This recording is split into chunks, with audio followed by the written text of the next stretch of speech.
paling susahnya Andri Hakim pernah sesusah apa gitu? Rekening gue pernah cuma 18.000 sama 30.000 pernah bro. Ya nggak mungkin, karena gini, gue tahu Mungkin. Andri Hakim itu bokapnya itu ya guys, buat banyak yang nggak tahu tuh punya 2 IPO company ya? Betul. Nah, punya 2 IPO company bro. Betul.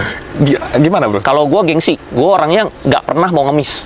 Susah apapun, gue mendingan mati daripada gue harus ngemis. Ya. Gue nggak mau minta sama orang tua, nggak mau.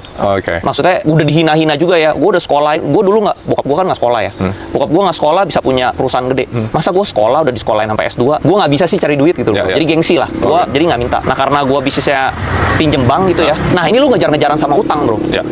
Pas misalnya bisnis lu kadang cuaca lagi nggak bagus, alat beratnya nggak sewa, terus udah gitu ada perbaikan mesin gitu ya. Nah itu alat lu nggak, tapi cicilan jalan terus. Gue harus bayar cicilan. Nah itu satu unit itu dulu cicilannya 16 sampai 17 juta satu unit. Oke. Nah gue ada 3 unit. Nah, akhirnya nggak keputer bro.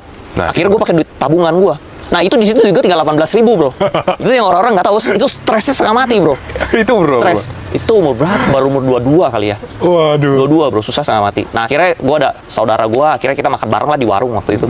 Susah gitu. Tapi untungnya ya akhirnya ada jalan lah. Akhirnya akhir bulannya ada yang bayar, bisa hidup lah. Tetap hidup bisa lagi. jalan lagi. Oke. Terus kalau memang waktu itu akhirnya gue itu bertahan nggak lama sih, 3 tahunan lah. Akhirnya gue jual alat beratnya. Oh. Dari hasil jual itu kan juga akhirnya keputar lagi. Lu Oh. tetap bisa find a way lah. Namanya udah kepepet lu pasti find a way bro.